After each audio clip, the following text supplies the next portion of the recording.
Assalamualaikum warahmatullahi wabarakatuh. Ikhwan filah yang dirahmati Allah. Mari kita lanjutkan kembali mengenai kisah Nabi Adam ini. Saat semua makhluk penghuni surga bersujud menyaksikan keagungan Allah itu, hanya iblis dari bangsa jin yang membangkang dan enggan mematuhi perintah Allah, karena merasa dirinya lebih mulia, lebih utama, dan lebih agung dari Nabi Adam. Hal itu disebabkan karena iblis merasa diciptakan dari unsur api, sedangkan Nabi Adam hanyalah diciptakan dari tanah dan lumpur. Hal itulah menjadi kesombongan iblis, dan menjadi kebanggaan akan asal-usul dirinya, merasa enggan untuk bersujud menghormati Nabi Adam seperti para makhluk surga yang lain. Akibat kesombongan iblis itulah, maka Allah menghukum iblis dengan mengusirnya dari surga, dan mengeluarkannya dari barisan para malaikat, disertai kutukan dan laknat yang akan melekat pada dirinya hingga hari kiamat tiba. Maka di samping itulah, iblis telah dijamin sebagai penghuni neraka yang abadi oleh Allah. Dengan sombongnya, iblis pun menerima hukuman itu, dan ia hanya memohon kepada Allah, untuk diberi kehidupan yang kekal hingga hari kiamat, maka Allah pun mengabulkan permohonannya itu. Lalu iblis pun mengancam akan menyesatkan Nabi Adam sehingga ia terusir dari surga. Ia juga bersumpah akan membujuk anak cucunya Nabi Adam dari segala arah untuk meninggalkan jalan yang lurus, dan menempuh jalan yang sesat bersamanya di dalam neraka. Allah pun kemudian berfirman, bahwa setan tidak akan sanggup menyesatkan hambanya yang beriman dengan sepenuh hati. Ikhwan filah yang dirahmati Allah, Allah hendak menghilangkan pandangan miring dari para malaikat terhadap Nabi Adam, dan meyakinkan mereka akan kebenaran hikmahnya yang menyatakan Nabi Adam sebagai penguasa bumi.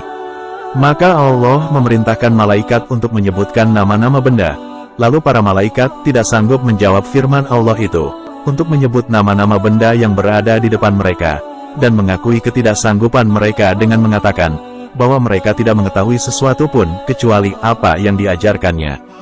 Kemudian Nabi Adam diperintahkan oleh Allah, untuk memberitahukan nama-nama benda itu kepada para malaikat. Setelah diberitahu para malaikat oleh Nabi Adam, maka Allah berfirman kepada malaikat, bahwa hanya Allah lah yang mengetahui rahasia langit dan bumi, serta mengetahui segala sesuatu yang nampak maupun tidak nampak. Hal inilah menunjukkan bahwa manusia memiliki akal yang dinamis, sedangkan malaikat hanya memiliki akal yang statis, sehingga hanya mengetahui hal-hal yang diajarkan langsung oleh Allah saja kepada para malaikat. Ikhwan filah yang dirahmati Allah. Pada waktu itu, Nabi Adam diberi kesempatan oleh Allah untuk tinggal di surga, dulu sebelum diturunkan ke bumi. Kemudian Allah menciptakan seorang pasangan untuk mendampingi Nabi Adam. Lalu Nabi Adam memberinya nama yaitu Hawa. Menurut cerita para ulama, Hawa diciptakan oleh Allah dari salah satu tulang rusuk Nabi Adam sebelah kiri, sewaktu dia masih tidur, sehingga saat dia terbangun, Hawa pun sudah berada di sampingnya. Kemudian Allah berfirman kepada Nabi Adam, "Hai Adam, diambillah oleh kamu dan istrimu surga ini, dan makanlah makanannya yang banyak lagi baik di mana saja yang kamu sukai, dan janganlah kamu dekati pohon ini, yang menyebabkan kamu termasuk orang-orang yang zalim." Quran Surah Al-Baqarah, ayat 35. Sesuai dengan ancaman iblis yang diucapkan saat diusir oleh Allah dari surga akibat pembangkangannya, maka iblis mulai berencana untuk menyesatkan Nabi Adam dan Hawa, yang hidup bahagia di surga, yang tenteram dan damai. Lalu iblis menggoda Nabi Adam dan Hawa untuk mendekati pohon yang dilarang oleh Allah kepada mereka, pohon tersebut yaitu pohon huldi. Kemudian iblis pun menipu mereka, dengan mengatakan bahwa mengapa Allah melarang mereka memakan buah terlarang itu. Alasannya, karena mereka akan hidup kekal seperti Tuhan apabila memakannya, ucap iblis kepada Nabi Adam dan Hawa.